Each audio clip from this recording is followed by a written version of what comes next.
మాకు ఓటు అడిగే హక్కు మాకే ఉంది. ప్రజలు మేము ఎప్పుడు మోసం చేయలేదు, ప్రజలకు ఎప్పుడు మేము ఇబ్బంది పెట్టలేదు. ప్రజలకు రోజు ప్రజలలో ఉన్నాం, ప్రజల సమస్యలన్నీ కూడా పరిష్కరించుకున్నాం. ఈ రోజు ప్రజలకు పోతే ఎంత ఆదరణ వస్తుంది, ఎంత ఆదరణ వస్తుంది, ఎంత ఆదరణ వస్తుంది. అసలు మామూలు ఆదరణ లేదు. అసలు మేము పోతా ఉంటే ఇప్పుడు మా కేసీఆర్ గారు బస్ యాత్ర పోతే ఏం పబ్లిక్, ఏం పబ్లిక్, ఏం పబ్లిక్ అసలు అర్థమైతే లేదు. అసలు వాళ్ళు బీజేపీ కాంగ్రెస్ రెండు దిమ్మ తిరిగిపోయి వాళ్ళు అవుట్ అయిపోయారు, వాళ్ళకి తెచ్చిపోయింది. ఓ అమ్మో రామరామ. వాళ్ళు ఫస్ట్ మంత్ ఏదో జోరు మీద ఉందనుకో, సెకండ్ మంత్ ఇక మాకే తిరుగులేదు అనుకో, థర్డ్ మంత్ వస్తే గల ఆడికాడికి అనిపిస్తుంది, ఇక ఫోర్త్ మంత్ వస్తే గల మొత్తం కుప్పకూలిపోయింది కాంగ్రెస్ బీజేపీ. లేదయ్యా ఆదరణ మీకు కూడా తెలుసు, అందుకే అవుతుంది మీకు. అసలు బీజేపీకి కాంగ్రెస్ కు ఓటు బ్యాంకు లేనే లేదు, ఒక లీడర్ లేడు. మా కృష్ణ 3 సార్లు గెలిచి బీజేపీని కాంగ్రెస్ చూపియాడా? ఇప్పుడు మా 2-3 సార్లు గెలిచి చూపిరా.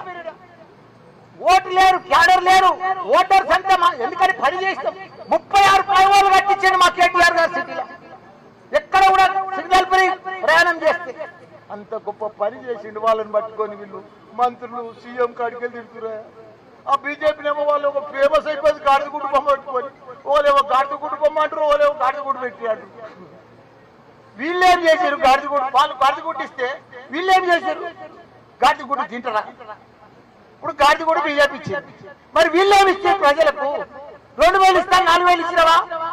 15,000 ఇస్తాను ఇస్తున్నావా? నువ్వు రైతు బంధు నువ్వు మహిళలకు మా చెల్లెళ్ళకి ఇస్తున్నావా? 2,500 అవన్నీ ఇస్తేనేమో ఆ బొమ్మ పెట్టుకున్నా నడుస్తుంది. నువ్వు కూడా గాడి బొమ్మనే పెట్టుకొని గాడి కూడా పెట్టుకొని తిరుగుతున్నావు. అది లెక్కనా? అది నువ్వు ఇచ్చినాక నేను ఇచ్చిరా 4,000 ఇచ్చిరా, నేను దమ్మున్నోని, నేను సీఎం మాటి సీఎం కేసీఆర్ ని తిరుగుతాడు, కేటీఆర్ ని తిరుగుతాడు. మన కంటైన్మెంట్లు వాళ్ళు బీజేపీ ప్రభుత్వం అభివృద్ధి చేయలేదు. ఇప్పుడు మన రాగిడి లక్ష్మారెడ్డి అన్న ఎంపీ అయిందనుకో, నా లెక్క దుమ్ము లేపుతాడు, దుమ్ము లేపుతాడు, దుమ్ము లేపుతాడు. దయచేసి అందరికి కూడా చెప్తున్నా, మన రాగిడి లక్ష్మారెడ్డిని ఎంపీ గెలిపియాలి. గెలుస్తున్నాడు. ఇంతమంది ఎమ్మెల్యేలు ఉన్నాయా? డైరెక్ట్ రమ్మని ఛాలెంజ్ కూడా చేస్తాం మేము. మా ఎంపీ గెలుస్తున్నాడు, మా ఎమ్మెల్యే గెలుస్తున్నాడు, ఓపెన్ ఛాలెంజ్ చేస్తాం ఈ 2 సీట్ల మీద. ఎందుకంటే గ్యారెంటీ ప్రజలు మా దగ్గర ఉన్నారు. మేము ప్రజలకు సేవ చేస్తాం, అన్ని రకాల సేవ చేస్తాం.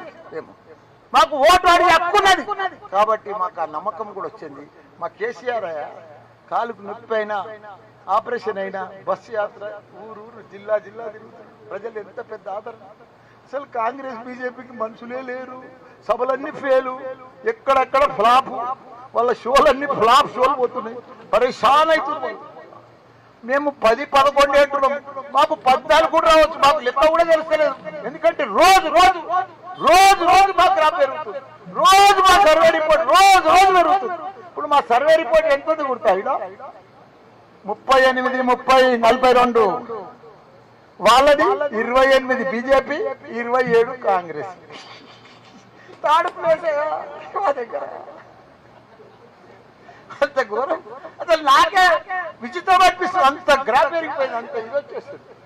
మా అన్న ఎన్ని నోములు మోసిండు, ఎంత కష్టపడ్డాడు, ప్రజలకు పేద ప్రజలకు ఎంతో సేవ చేసిండు. ఆయన మంచి 25 ఏళ్ళ సార్ సేవ చేసుకుంటుంటే అవన్నీ సక్సెస్ అవుతున్నాయి. ఆమె కూడా వాళ్ళ నాయన మీదికెళ్ళి, వాళ్ళ బిడ్డ, వాళ్ళ అక్క చెల్లె మీదికెళ్ళి చూస్తున్నారు. సాయన్న మీదికెళ్ళి మిమ్మల్ని కూడా చూస్తున్నాడు. అందరినీ మంచిగా రాయండి, మంచిగా చూడండి, మంచిగా పేపర్లో పెట్టండి. ఎందుకంటే ఆయన మీ అందరికి కూడా సేవ చేసిండు, కష్టపడ్డాడు 30 ఏళ్ళ సంది. ఆయన ఆత్మశాంతి ఇవ్వాలంటే మన సాయన్న బిడ్డను గెలిపియాలి మనం. కాబట్టి మనం ఆ సాయన్న రుణం తీర్చుకోవాలంటే సాయన్న బిడ్డకు ఓటేయాలని మీ అందరికి కూడా మనవి చేస్తున్నా. తప్పకుండా